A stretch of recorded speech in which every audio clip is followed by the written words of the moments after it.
If you're offended, well, we do not apologise. If you can look at this with an open mind and not take life too seriously, then you may just come away well and truly entertained.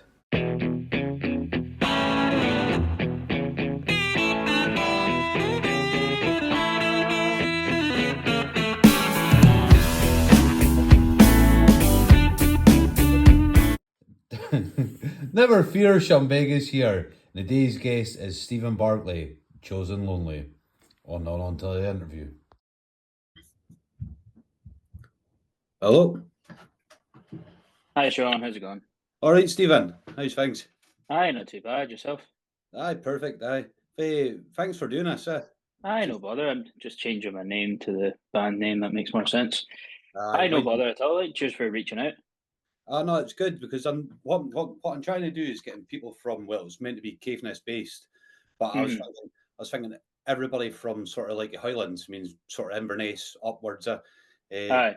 Because I think it's plenty of talent up this way, yeah, and yeah, definitely. And I think you know yourself is like it'd be good like a platform just to speak about your artwork or your creative side. Yeah, totally, man. Yeah, absolutely. Means we start off. Well, this is caithness podcast, and we're here with Stephen Barclay. His band is chosen.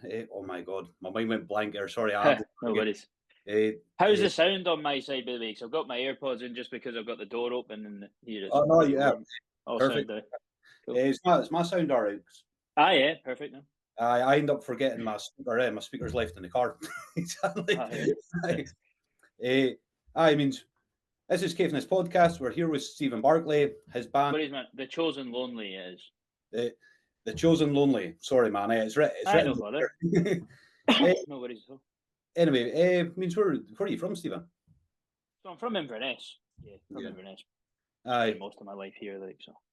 Means I seen you moved into Glasgow as well, Yeah, I spent 4 years down there. I was actually I was born. I mean, both my parents are Scottish, but I was actually born over in Ireland, but I was back over in Scotland by the time I was had my first birthday. Do you know what I mean? So I'm Scottish. I don't really consider myself Irish, other than the fact that's where I was brought onto the planet, kind of thing. But no, and like I say, I think my family settled here in Inverness when I was about 3. So I've spent most of my life since then. But I was down in Glasgow for 4 years myself, just until a couple of years ago I returned to the Highlands. All right. What were you doing in Glasgow? So I went down there. I mean, I enrolled on a music course in college, but really the main intention was to get down and get around the gigging scene down there. Oh, yeah. Ended up down there for about 4 years studying for that full time as well, alongside it. So it was quite nice to be able to basically just have 4 years where I was just doing music all around, you know. So it was great. Glasgow's a place to be when it comes to music. The music scene's vibrant over there. You know, it's just. But so's Inverness. I see. It's even now when I went last time, it was what's it called? It was a food market, and then there was bands playing in the food market. Oh yeah, yeah. That's all kind of hipster got in there. I like it. It's different. Yeah, I've not actually been in there myself, which is I should try and pop in. I think it's probably the Victorian market bit you're on about, is it? Yeah. Inverness seems to be. There's a nice buzz about the place, and I think there's definitely more going on now than there was before I left, which is nice. I think. I noticed a big change in the last 5 years. Even going down, it's got more. I don't know. It just seems more vibrant. You know, because before it was me. I used to class it as a big wick. It's just had a sort of small tune, but a big small tune there. But now it's got its own style, and I quite like it. Yeah. But I only found this out about 20 minutes before I was looking you up and all different stuff. You're a solo artist yourself, and then you finally got a band together, or? Yeah, that's pretty much it. So I played in a couple of bands before, just when I was finding my feet in music, really, and then with this project, I didn't want to go back to just using my own name. So I came up with a name, but it was a solo project for quite a few years. And then it's just in the last sort of 15, 16 months that it's been a full band. but it was always the intention, I think, at some point to do that, to have a band to play live. But it's become a bit more than that. You know, it is.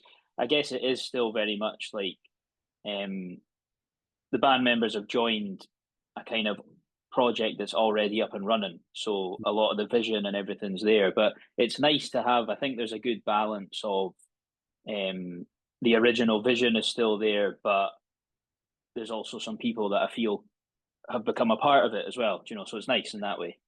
You think with like new members in the band is like it's getting little touches of their influence in it and mixing it, or did you say this is a goal, this is the way I'm wanting it to be, or? I mean, it's kind of more like the second way mostly, but definitely like the natural kind of.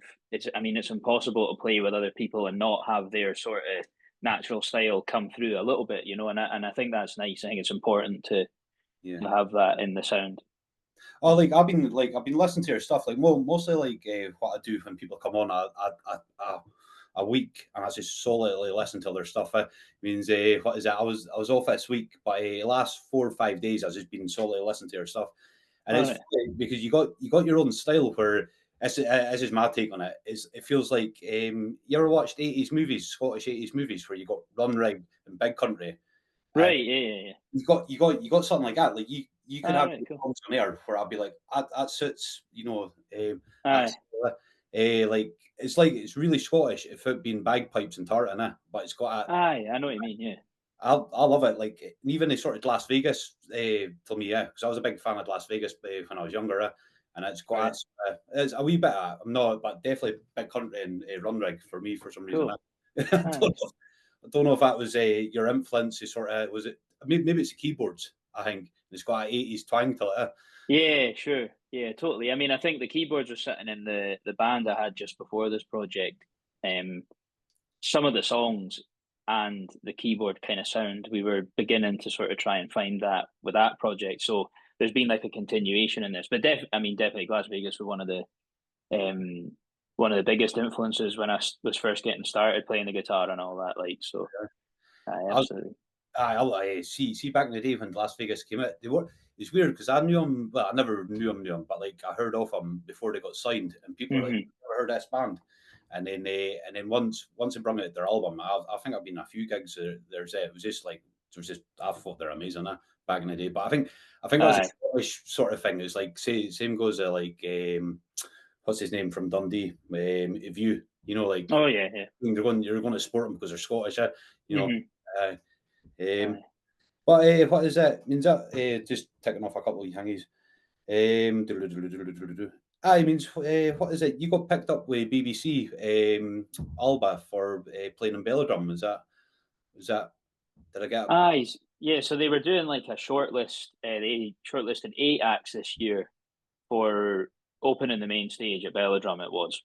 It was really nice to be included in that. I think it's nice bit of coverage for the band, and there's some cool other acts involved. There's quite a variety of different styles in that. We didn't quite make the cut for the actual slot, but it was still really nice. See all the support that we saw for people that were sharing it and everything, because it went to like a public vote thing after they released the shortlist. It was one of these things where it was public vote and people signed up with their emails. So like I say, we didn't quite make the cut, but yeah, still really nice to have been included in the list, you know. That's cool. Even to say, like, when I was looking up your name, you got like next to your name is BBC and Alba, and you know, like it's good because you played the Belladrum before, haven't you? Yeah. So last year we were there in the Seedling stage, which was really nice. Yeah, it was great. We were kind of sandwiched in between. I think we had I think I've got this right. Was it Bill Bailey before us? And then, because the way they do it, the Seedling stage is like up the back of the hill where the main stage is. Yeah. So they've got an act on the main stage, and then while there's nothing happening there, the idea is that people kind of filter into the Seedling stage, and then we're on during the gap before the next main stage act. Yeah. So I think it was between Bill Bailey and Callum Beattie, so a bit of a weird kind of sandwich to be in between, but it was really nice. Saturday night slot, it was great. Really enjoyed it. Like, what is it? Forget the Future. Like, I had them on, and they're on a bit like Belladrum, and I thought, like, you could hang your hat on that. Like, that's like one of them festivals. What I always thought is really cool. Like, just even play at and you done it. It means it's absolutely, yeah, big achievement, man. But what is it? Means how did you get with Belladrum? Is this like you get votes in to go, or is it this? No, that's that shortlisting. That's quite a unique sort of way of doing things. I think there is a few other competitions I saw, like Co-op maybe had one for another one of the smaller stages, but there's a few of those public vote things floating about. But last year for us, it was just it was the boy, one of the guys that books the acts, basically just gave us a shout. I think there had been it was actually quite late on. I think it was like towards the end of May. We just got a shout saying that I think somebody had pulled out, or there's something had fallen through. Somebody that was supposed to be in the slot that we ended up in, and so yeah, it landed really lucky for us, to be honest. And yeah, it was one of those. It was just an email that was like, "Hey, Saturday night, 7:30, you up for it?" And I was like, "Absolutely," you know. Of course. It's funny, like some stuff's meant to be like I noticed it with like stuff I do, and it's like you get hope spots, and it's like it goes like that, and then you'd be knocking on doors for so many times, and then all of a sudden it goes for a wee wave for a wee while, and then nothing. I don't know if that's like I just think it's the art scene all together, and then.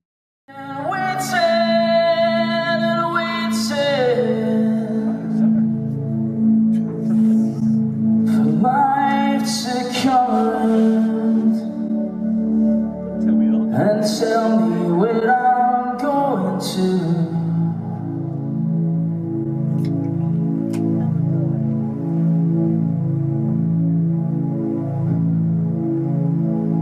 But truth be told,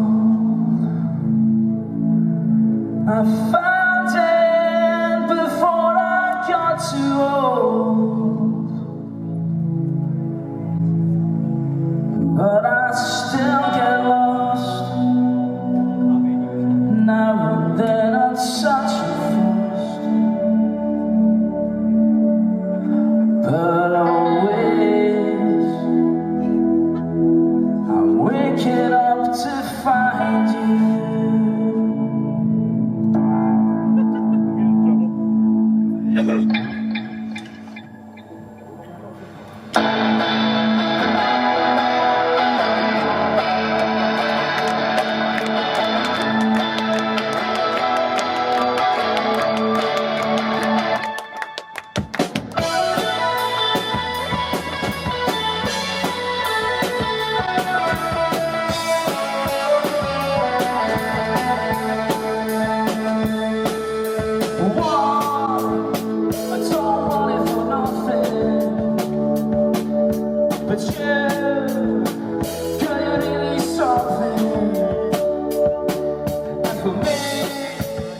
I just want you to be there, but you must think that I don't care. But if you feel down with the wrong time, baby, come on. Can't get up if you wanna go far tonight,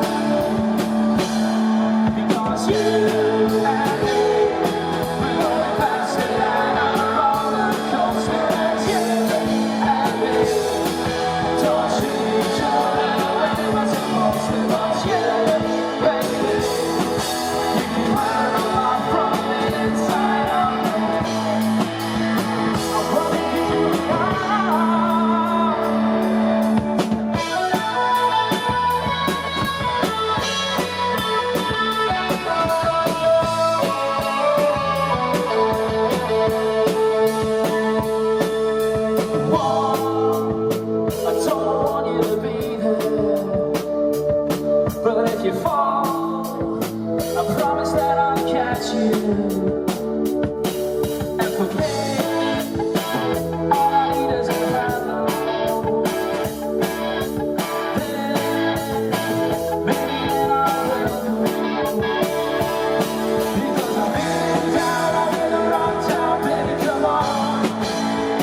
Yeah, and me, we're going fast.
But what is Woodstock? I seen a clip of that. You're playing that. Yeah, That's aye, cool. that was nice.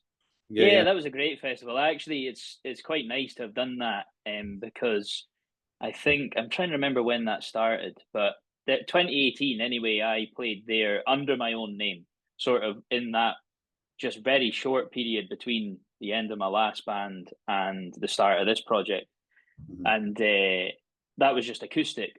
And then this time it was actually the last. Well, allegedly it's going to be the last ever Woodstock festival that they're going to put on. There's some people hoping that they'll extend it or something, but we'll wait and see there. But yeah, it felt nice to come back with a full band, and it seemed like a sort of full circle kind of thing from having played there quite a number of years ago, just the acoustic guitar, to then bringing back the fully fledged kind of project as it is now. You know? Because I only noticed that Woodstock because of you, and I was like, all right, Right. I never noticed this place, and then you're telling me it's not going to be on next year. So, like, Yeah. I would have went to that. What is it? I mean, how did you get to name your band? Where did that come about? I was kind of like, I was out. I kind of remember it, to be honest. I think that I was just sort of walking around one day, a bit like sort of probably a similar time of year. Sun was blasting and that, and then I think it kind of was like supposed to be a weird kind of mixture of like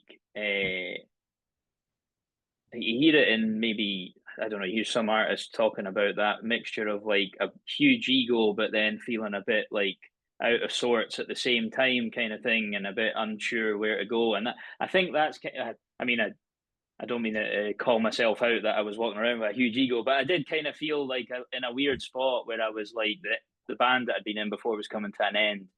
I felt like there was still something to do musically and I felt like I had a lot to do there, but still was maybe a bit like unsure where to go at the same time. And I think that's kind of so it's like the chosen lonely. I don't really, it's funny. It's like, what do I mean? Do I mean that it's certainly like I've heard people say before, they're like, or I've seen it written in local blogs and stuff. It's like, oh, he chose to be lonely. It's like, it wasn't really about that, because it was a band name when I first came up with it. That was the intention.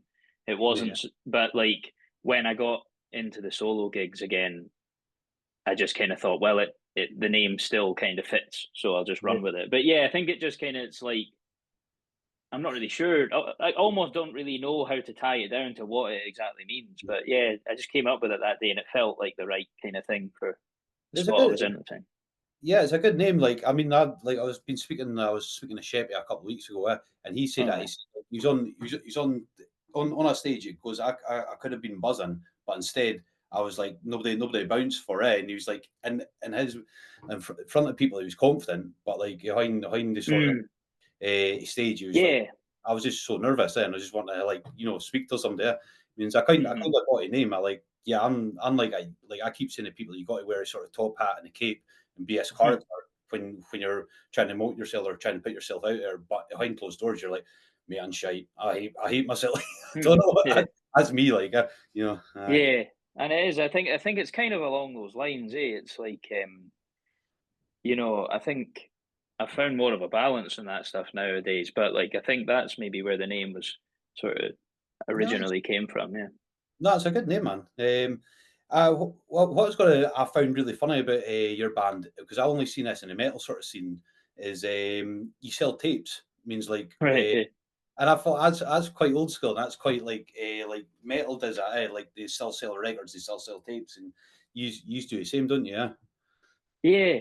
I think that, like, I mean, the tapes kind of came about because of a mixture of things, really. I mean, I wanted to do it anyway. I saw there's a bit of a scene on like Bandcamp and that where you've got, like, I bought this tape off it's like a duo, two guys over in Canada that make really nice sort of like synthy guitar music. Like, it's a bit, I mean, it's kind of in the similar vein to us, but maybe a bit different as well. It's more like what this project started out as, actually. When I first was gigging myself, it was like drum loops that I'd found on like a recording software, and then just put guitar over the top of it. That's kind of what this band sounds like. And so there is a few maybe more like indie pop kind of stuff doing it on Bandcamp, but so I wanted to do it for that reason anyway. But then also, like, I think where we were at the time, in order to make printing vinyl cost effective, you kind of need to do a huge run of it, because otherwise we're going to have to be charging people like 40 quid for a single, which is just like, I'm not going to do that, So unless we were going to print like 1,000 of them, then it doesn't really make sense. So tapes were a much easier thing to do, and I found people responded to them well. It's surprising. A lot of people, there's a wee, I mean, I don't know if I'd call it a community, but there's definitely there's a novelty with them now, and some people do. Like, I've got a wee, it's like a Toshiba cassette player that I can walk about with, and some people are into that again. But then also, I found a lot of people coming up at the end of shows saying like, "Oh, I don't have anything to play this on, but I still want to buy it because I've not seen one in like 20 years." So it was, had that novelty to it as well, I think. No, you're right. I think like, what is it? I think people like hard copy just to say they got copy. Like, I buy records if I go to people's gigs. This because I'm like, well, it's going back to them, but I need to buy a record player. But I still like having a hard copy and then looking at the artwork, thinking it's smarter. But tapes are the same. I think it is like when I say hipsters bring that back in, but I do definitely see like a lot of stuff from the 80s and the 90s. What like, well, that makes me sound old, but it's like when I was a kid, we had a tape player. It's all went round a circle again. I like it. It's cool. What is it? I was just looking through different stuff here. I mean, you got your own record label.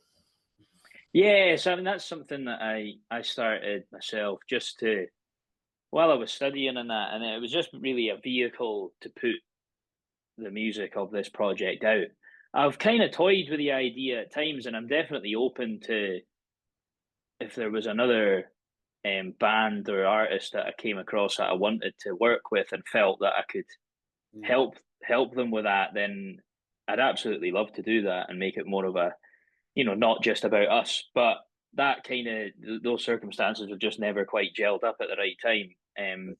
But yeah, that's at the moment, it's mainly just a vehicle for us to be able to put our stuff out and give it a name to the thing that's pushing it, and kind of used that name like when we've been booking shows and stuff like that as well. And it just kind of keeps, I don't know, I think it's helped give it a bit more structure. So rather than just being a band trying to go out there and do their thing, like, we're trying to actually think about the mechanics of it as well. But I mean, the idea long term would absolutely be to build a team around us and have people that can help us out that are just focusing on that. Because at the moment, it's, like, we did a tour there in May, and it was nice, and in a way it was really satisfying. To like bring all the different individual pieces together ourselves was great. But then you kind of sitting around thinking it would be nice if there was someone else doing this for me, and like that definitely. It's like even with bands now, it's like they have to be like,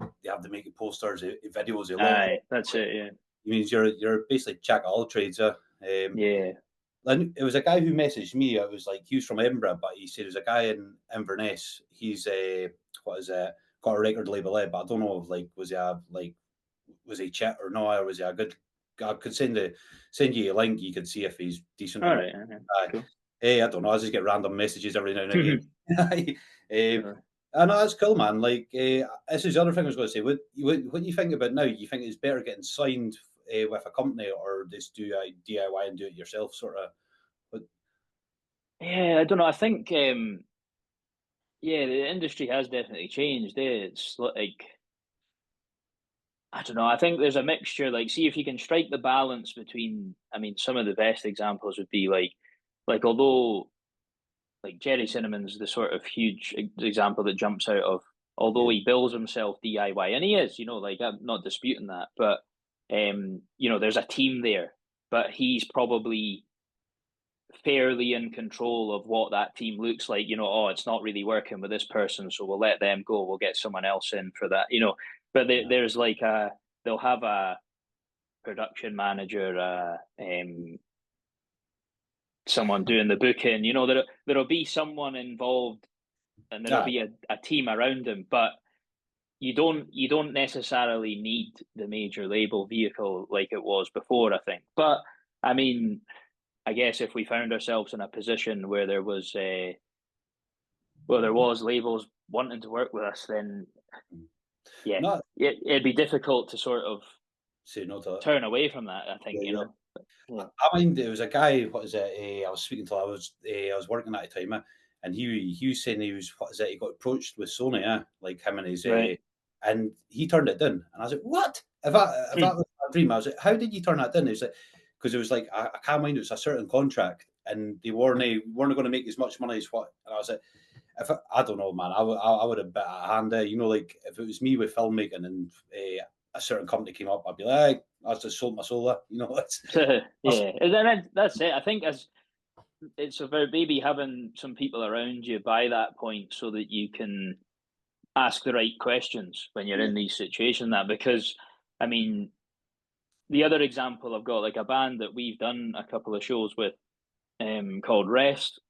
From they're like based around Edinburgh sort of direction, and again, they are doing a lot of the stuff themselves, I believe, you know, and they've done brilliantly well. I mean, last August, I went down. They sold out Barrowlands in Glasgow, you know, and they've managed to create this real DIY ethos that everyone's getting on board. And like we talk about merch there, you know, they've their merch queue at the end of their shows is always like really long, and people have just really gotten on board cool. with what they're doing, you know, and really like you talk about, you want to support the artists. They've managed to create a whole fan base that is all about that. You know, it's really cool to watch. It is in the last. I know you spoke about Cherry Simmons and like everybody DIY and it. You can do it that way, but like it's slightly coming back to being punk again. It's like, you know, like let's make music because we love it, and Sure. I know.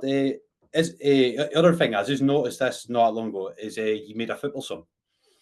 I did. Yeah, it's funny. I actually got the top on as well. No, I did that. That was when that time that Scotland qualified, and when it was all still lockdown times and that, and like I think just about everyone made a song for it. It's quite a lot of songs floating about, like, but yeah, like I made that, and it was really good fun actually, and because that talk about DIY stuff, you know, it was did the whole video with the help of my partner at the time, and it was just really fun. See, during that whole time when it was, because that was like, so when would that have been? It must have been like 4 or 5 years early. Aye, it's a while ago. Like, and you know, I think at the time there wasn't much scope to be like meeting up and working with a team doing a video. So it was like, we'll just do everything ourselves. So it was like that's still kind of like lockdown world. It was a great laugh, you know. And to be honest with you, actually, it did a lot for me, and the name, I think, got some decent radio play and stuff off of it. So, it brought the name forward, I think, of it.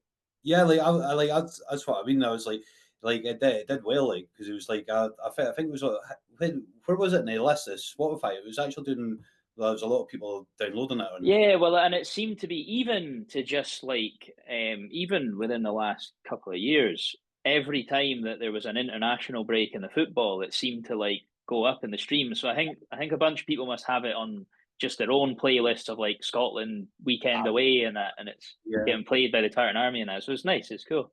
That is cool. Like, that's patriotic. That's something to be proud of. Like, you'd be on FIFA next, man. Eh? That'd be.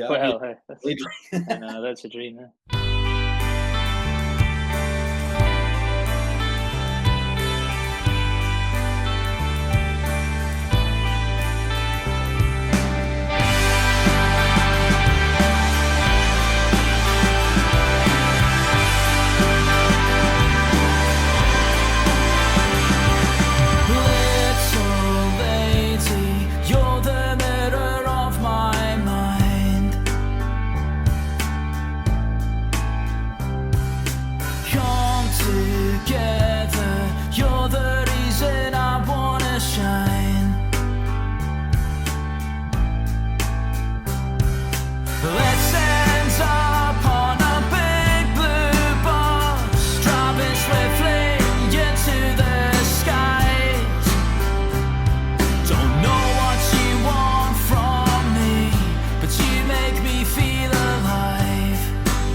Is that or get a Christmas song? Man, I know.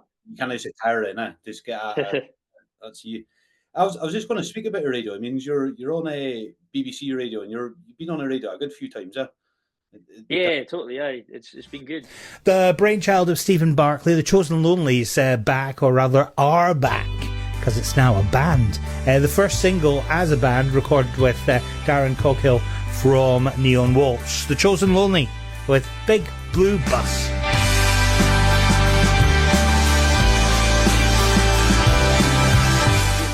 Particularly like you know, the BBC Radio Nangale team were really good to the project. I mean, the first record that I put out just solo was like a 7-track EP, and it was basically a collection. I did 3 singles, and there was a few demos that I'd done at home that added them on, and then there was I mean, I've always, the albums I like or tend to like is the ones that's got that kind of consistent theme to it. Not necessarily in story, but just in like the sound really connects, like songs flowing from one to the next. And I really like that sort of collective piece of art thing. So although it was an EP, I wanted to do that. So like it kind of put this intro, then the singles, thought about the order of them, and then these home demos. And it was a nice kind of capturing of the beginning of the project, I think, doing that. And they picked it up as their record of the week, and it was great to go on and do an interview on air with them, and it was just really nice to get the chance to do that. And they've supported some of the singles that came after that. And Jim Gellertley, he does a show on Amazing Radio. He's been good to us as well, and wrote about us in his column and stuff as well. So it was nice. Was it just by chance, like they seen you and then contact you, or were you? Well, I think, you know, that you're able to submit through, like, there's the BBC Introducing platform, and then Amazing Radio have got a similar thing. So went through the same channels as everyone else does, you know, and they just picked it up, which is cool. Yeah. No, it's good, man. It's good. You got that drive, because it's like I know, like my mates or different things. You just got to knock on loads and loads of doors, and that's it. And then all of a sudden you go, they picked up. How did I? You know, you're like, Aye, totally. Yeah, that's it. Yeah. But what I was going to say about that, because you're in the HMV, man. That's cool. Like you played in there. Yeah, I did an in-store in there. And at one time we were looking at doing a little run of them. And maybe there's still scope to do that, you know, go around and play maybe a few of them around the country and stuff. It was great. HMV did I think it's died down a bit now, but there was a phase where they were really supporting independent artists and that, and doing the in-store thing, which is like, you know, I remember watching in-stores of my favourite bands when I was like, you know, growing up and first getting into guitar. So it was nice to be able to do it. Oh no, like I like when I seen that, I thought, like, again, that's sort of like a milestone, I think. Like it's maybe it's my age, and no one used to go and buy like CDs there and like to play, or you think that's really cool, like that's it means you're on a Scotsman and on a Sun newspaper as well.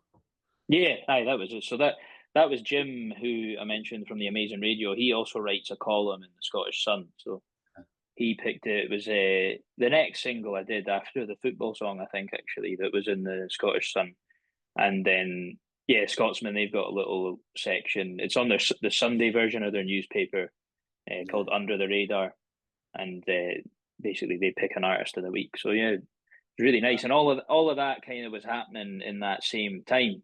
And it'd be nice to get a run like that. I mean, we've only done the one single with a full band so far. It'd be nice to get another run like that and get some coverage for some of the upcoming stuff if we can. Because a lot of that was from when it was a solo project, you know, just a couple of years ago and stuff. But no, you will. That's what I'm saying. It's like it goes in waves. It's like for ages, totally. And then all of a sudden, you know, you just get what is it? Means I covered that one as well. Sorry, I'm just going through different lists of different things. I know about that. Hold on a second bit here. You're a filmmaker. Is that did I pick up right? Do you make your own? A little bit, like I'm into that. Yeah. I think I'm just into artistic things in general. I mean, music's definitely the main thing, and the main goal and probably the main skill, I suppose. But yeah, with the second EP I did during the solo phase of the project, brought a bunch of songs together, and again, it was still kind of the tail end of like coming out of lockdown and everything. And this is after I'd done that DIY video with the Scotland football song, you know. So I kind of thought, well, what else can I do to expand on that? And then it was really quite a fun experience, actually. I ended up taking a bunch of, you know, like royalty free footage and then mixed it in with some other stuff that I'd captured myself. And then tried to make like, how can I connect these to songs that the songs already exist? And then can I create some sort of story that flows through? And I think we achieved that. Like, it was really cool to do, and that picked up some decent press coverage as well. It was nice. No, because I love my things filming it, and I was watching all your music videos, because mostly when somebody comes on, and if they don't have a music video, I try and get a compilation of their stuff and try and mix it together. It means they've got some podcast. Like, if people come on, they go, all right, that's what his song is. You know, like, it's a bit like you watch a wee music video on top of the podcast. And I was watching a couple of your videos, and I was like, at first I was like, is it AI or is it artless there? Because I use some of the same stuff, you know. I can try to work out what your style was. Sure. And it was good. Like, I liked what was it? Was it a blue bus? That was the one. But yeah. And I thought it was really clean. It looked like a really nice music video. Nice, thanks, man. Yeah, man. But no, like your stuff I watched is good. Like, I was just that's my style. I love videos. It means if you're going to pick a sort of style of videos, what's your kind of top 5 music videos you love or you like sort of look? Oh, aye, that's a tough one. I mean, I'm trying to think of music videos. I mean, I used to be a total like YouTube music video binger, like just sit and watch creeds and creeds of music videos. I don't really do that much anymore. Do you remember the music video channels? Everyone used to stick them on, like Viva and stuff. It was like just even, like you'd have even this podcast, my whole look is it look like a 90s from MTV era, even sure, like MTV. Yeah. That's why I think there's a video I quite like of there's a band Peace. They've got a video called a song called Lovesick. I think the video for that's quite cool if I remember right. You just got them. They're like driving about in a car, sitting out the sunroof and stuff. That's what I remember from that. But yeah, I'm trying to think. There's not many videos jumping out at me. I think probably got to give Live Forever a mention with the whole reunion kicking off just now and that. You know, burying the drummer and stuff like. That's one of my favorite ones. Like, I love that style. It's simple, but it's just like it's like black and white, but the colours are rich. You know. I tell you what, I mentioned for caithness actually the Perfect Frame video by the boys in Neon Waltz. That's a great video. I really like that. That is a good down on the beach, and that is great. Yeah. It's funny because I was just about to mention, like, Darren pops up everywhere. Every time I do band, I'm like, how's Darren in this band? He's been doing drums for you, or he's mixed your music or something. That's so we recorded with Darren. That's what it was. Yeah, he Well, I did a show with. They did that remote Highlands tour. I don't know if you remember that. It was maybe a couple of years ago now. They went off and they played. What was the full list? They definitely played Kyle of Lacalsh. I think they maybe played Dunkeld, Inverness, and then I can't remember where they finished off. But so I supported them in Kyle of Lacalsh, which was nice, and that was just myself acoustically. The band it's quite nice and funny actually because we had the first gig booked for the band. We were playing a show down in Edinburgh, but I just did the one with Neon Waltz acoustically, and yeah, met them that night, and really great lads. And then Darren, I noticed that he was looking to start working with bands, recording them, and helping with a little bit of production and arranging. And yeah, he was great to work with. We're trying to link up again just now, actually, for the next single. Yeah, it was great. We went up to the Arts Centre in Life. That's where we did it. So was just about to say it because again, I was looking like honestly when I mean I look through all your stuff, if it's online, I find it. You're up at our Life Arts Centre, where I was like, all right, is there because me I thought surely there's a studio in Inverness, but Life Arts Centre seems to be Yeah, yeah. well, there are, but it's. I mean, we wanted to work with Darren. I Oh, was definitely, yeah. excited at that opportunity, like so, and really glad we went through with that because, nah, he was like I say, he was good to work with, and I think there's some similarities there as well in terms of like, I mean, Neon Waltz are a band I listened to. You know, Yeah, I remember when they were kicking off and that, and yeah, I think I was interested to see what having that. I mean, that was probably the first time that I really um, took on board that kind of like allowing someone to come in a producer role. I think any of the recording experiences I had before was either very much myself at home or just like working with an engineer, so to speak. Not that like working with people that probably would have been more than capable of yeah. taking on board a producer type role, but it was just more that kind of like paying for studio time and having the clear vision. But I was more open minded this time to actually let Darren get involved a little bit, and it was nice. It was nice to do that. I was just gonna say it, like being like artists and you got a vision and you're like, this is what I want it to sound like. Like somebody coming in and going, oh, tweak, do you find that hard or do you think, well, no, he might know, you know, sometimes it's better with seeing it through somebody else's eyes or do Yeah, and I think that's it. That's the key. It's like, and it depends maybe who, like, you you, know, chose to work with Darren because we wanted to. So it was like immediately I'm more open minded to what suggestions might be coming on board. But also, I mean, Darren was really good at he said himself, he was like, I think the words he used, he's like, I'm happy to throw my oar in, but also feel free to tell me to piss off. Do yeah, you know what I mean? It's like, but like I'll make a suggestion, but I'm not going to get too upset if it's not what you're after. yeah, And it was just subtle things like we didn't. There's a little like vocal refrain thing that comes back in at the end of Big Blue Bus, and that wasn't there. And but all it took, Darren just said like, oh, how about having some sort of vocal hook come back there, and then that was I went away and so it was still wasn't a case like it was just kind of like almost like nudging me down an avenue to go and explore it myself kind of thing more than like he didn't take over or anything like that, and I don't think he wanted to. No, it's good. It's like because I know like sometimes like if I'm doing videos, like I think I'll be sitting there editing. You're not seeing a bigger picture. You're just focusing on Mm. it a bit, and then you go back months later. And you go, you see a bigger picture. You go, I could have tweaked this, could have changed that, or actually getting somebody to I get one of my mates. He's brittle, but he means it in a right way. And he goes, nah, take that out, change this, and you go, you're actually right. I don't know. Sure. I used to be like, no, this is the way, and then, Yeah, totally.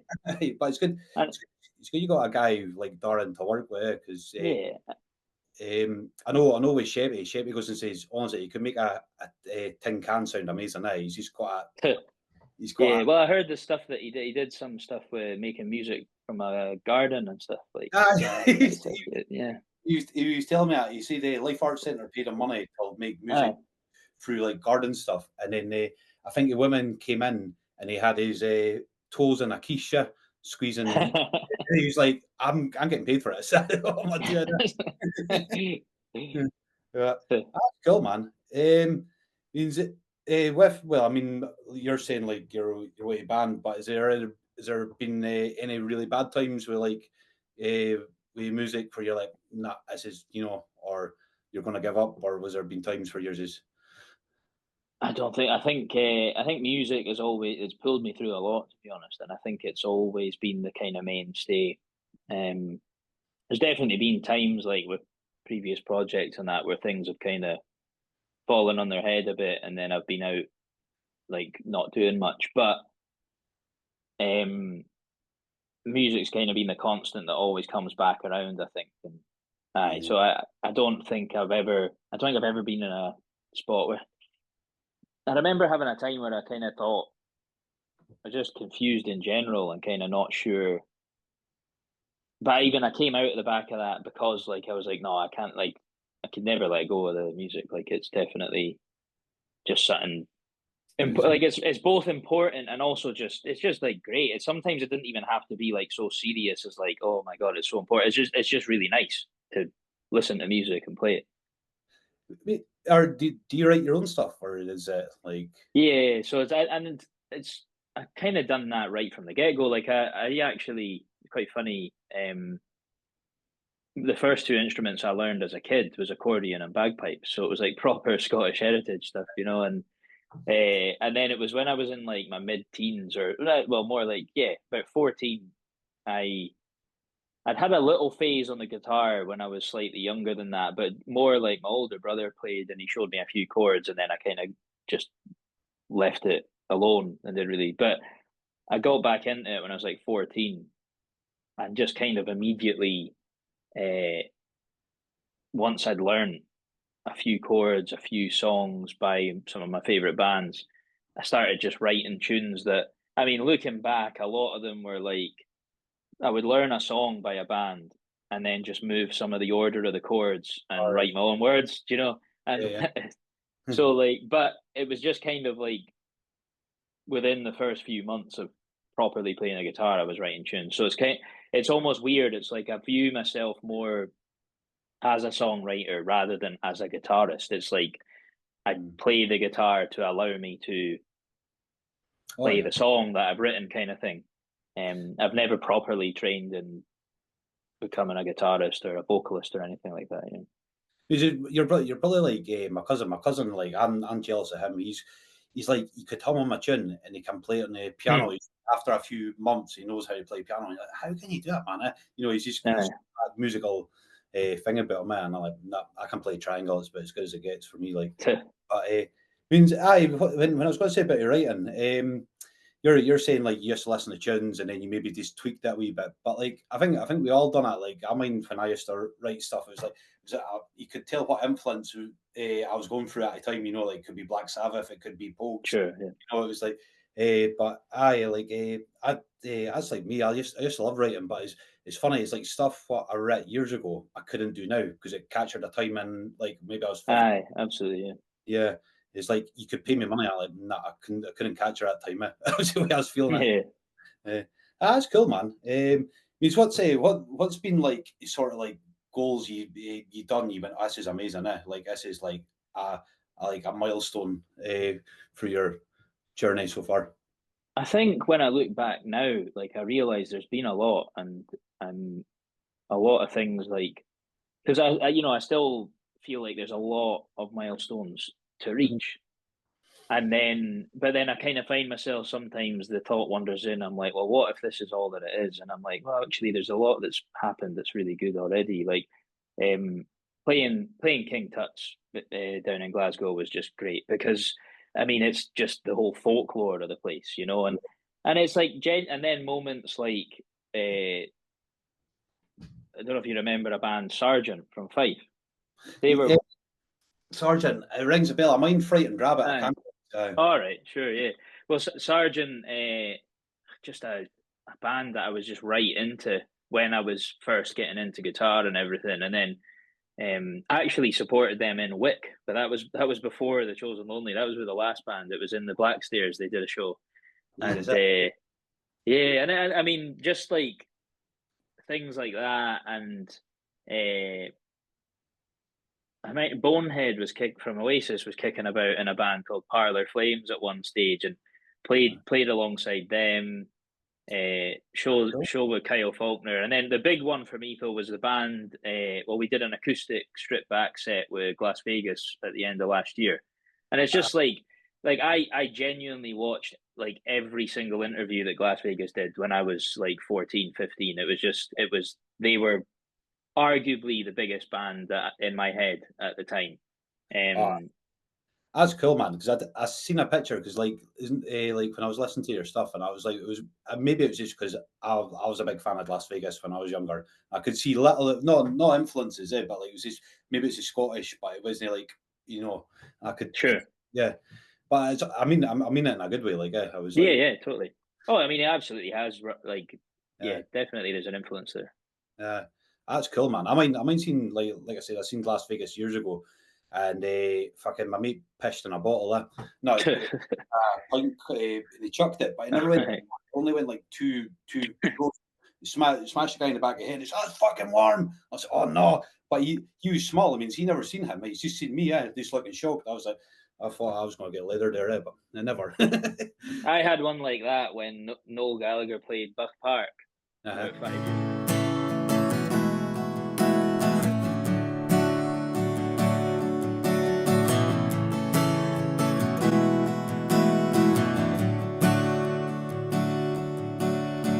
Whoa, I don't want it for nothing, but you, girl, you're really something. But for me, just want you to be there. But you must think that I don't care. But if you're feeling down, you're in the wrong town, baby, come on. You gotta get up if you wanna go far tonight. Yeah, because you and me, we're going faster than a roller coaster. That's you and me, we don't see each other the way we're supposed to. But you, baby, you could learn a lot from the inside of me. I wanna teach you it all.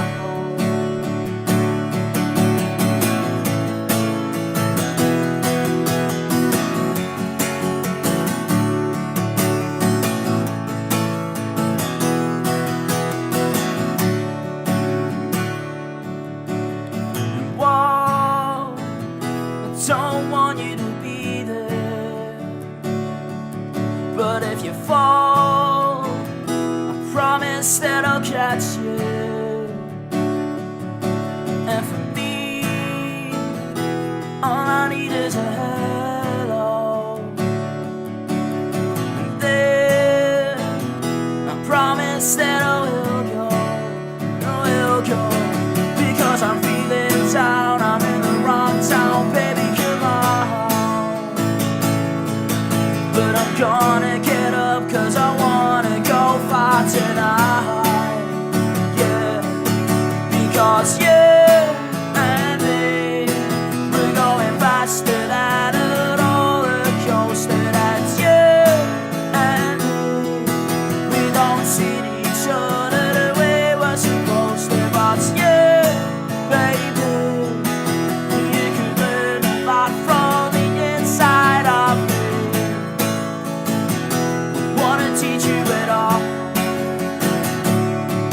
Because you and me, we're going faster than a roller coaster. That's you and me, we don't see each other the way we're supposed to. But you, baby, you can learn a lot from the inside of me.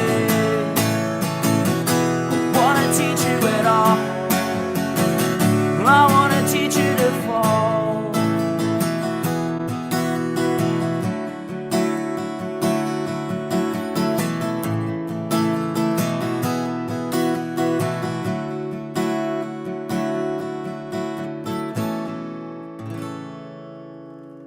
Thank you.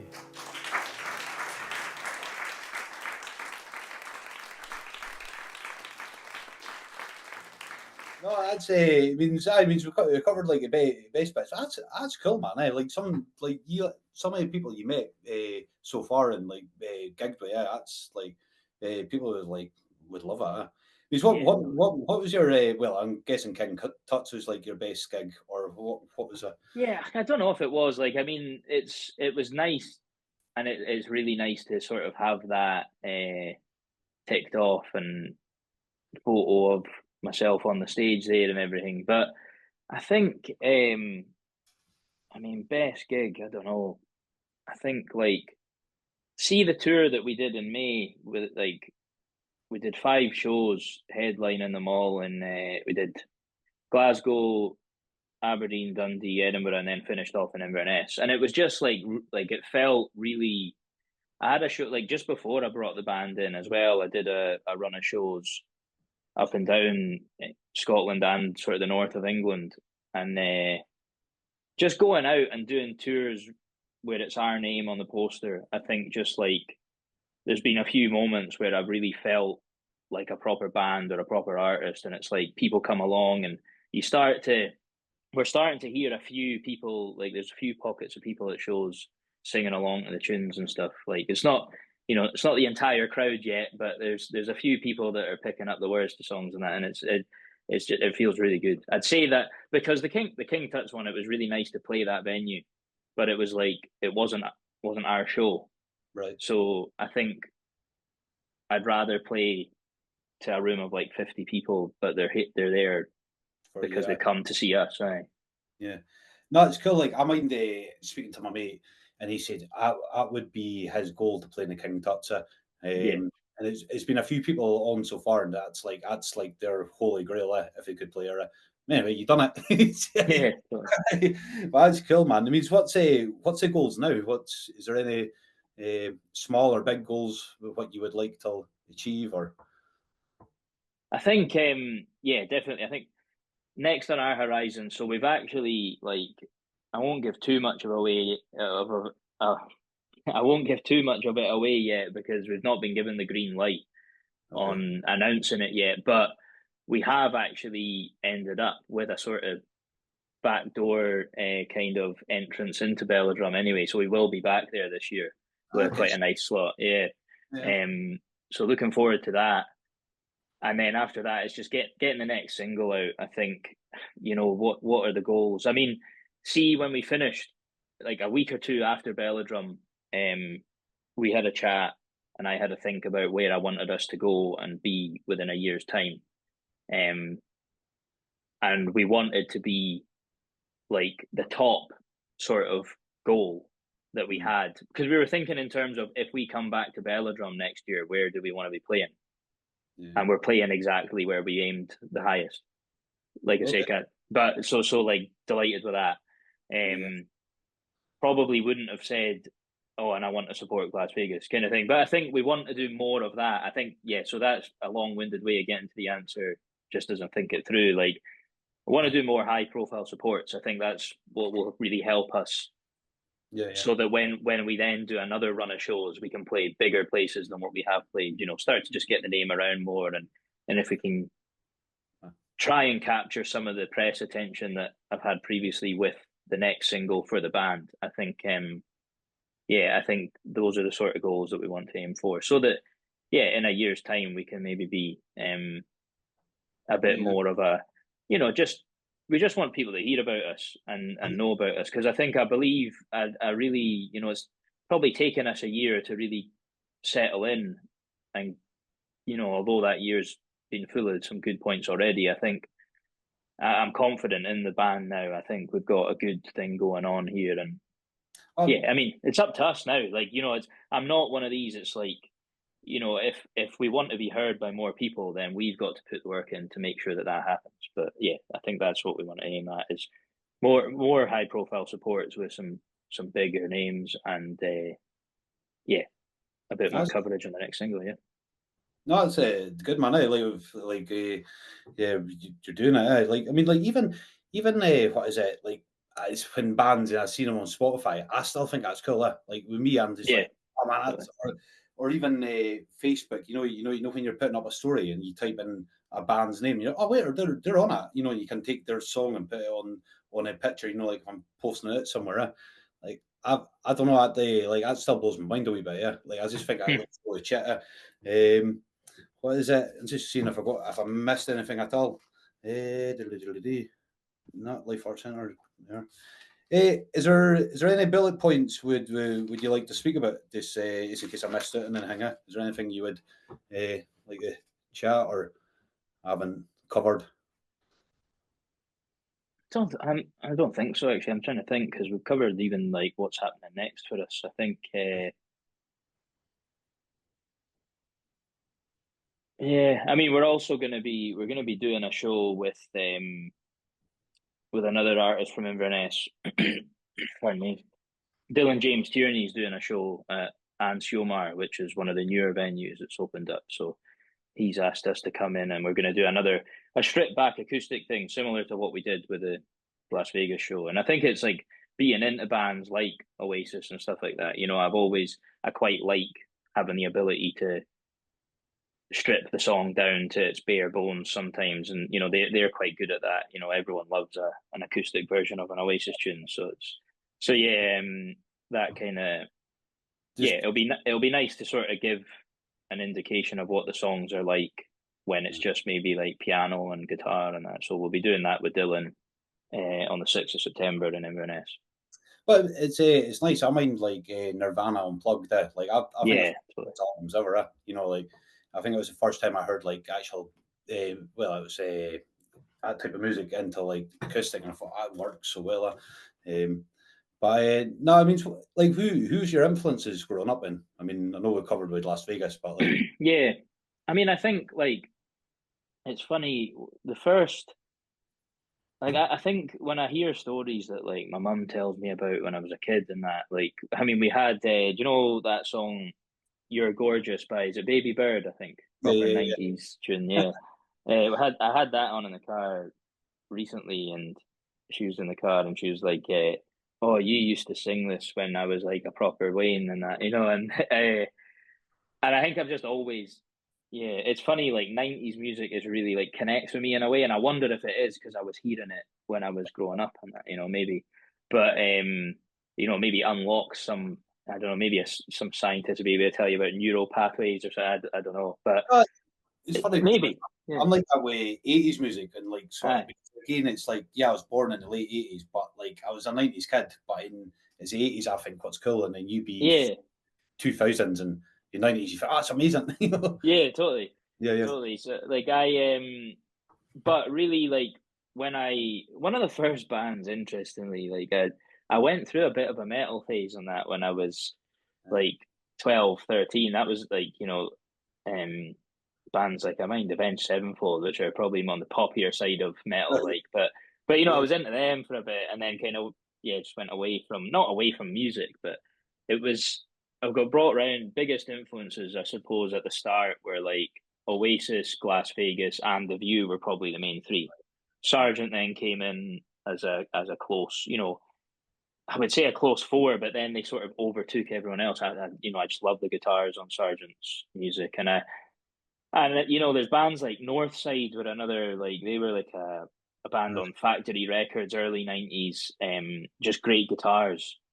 And I think more latterly I listened to there's a band Always from Canada. I really dig the 1975. I see they seem to be the modern band that are like Marmite, but I think they're class. I think they're really cool. Sorry, man. If you are into 90s music and you're into like sort of Scottish 90s sort of stuff, you ever heard of a band called Biz? Yeah. They played the Woodstock Festival the year that I played acoustically. Biz were playing later on in the evening. Yeah, and I used to love that band when I was younger. I think one of the boys is based in Inverness now, and I think so. I might try to get him on. That's cool, man. Like honestly, he's hidden little gems there. You played with. I used to love that band when I was younger, man. But I seen a picture of you. It must have been like when you're saying you went through a metal phase. And it was sort of like emo, or like you're experimenting with like makeup. And sure, yeah. That was just a kind of. It's funny that because that was a single cover. That wasn't really from the metal phase, so to speak, but maybe there was a little bit of that coming back through or something. I don't really know what was the intention there. I don't know. I mean, the song was Madcap Mary, and I think like I was just, I don't know, trying to create an image that fitted the song, and I mean the song's about nothing really to do with the image, it's about a particular person, but like I think it was just, again, trying to like come up with an image that would give a nod to maybe the story in the song, and I guess it was like a character, you know, that makeup stuff was maybe like creating a character for the purpose of the image. And I just thought, well, I'll do it, you know, it's easier than hiring an actor or whatever, you know. So, yeah, but it's funny because like that kind of brings me to a lot of people mention The Cure about our sound now with the band. And I mean, I love The Cure, you know, I really do, but like they're not, I always say this, I've said this in so many, you know, a good handful of interviews now, and I don't, like, outside of the best of album, I don't really listen to enough of The Cure. You know, I should check them out more, and I've been saying that for a while. But really, like that photo that you're talking about with the makeup and that, you know, it's like looks like probably a huge Cure fan. You know, but which I am. Like out of the songs that I know, absolutely adore them. They're incredible. Just they've got a real good balance of that, like the poppier side of indie rock, which is what I think we exist on as well.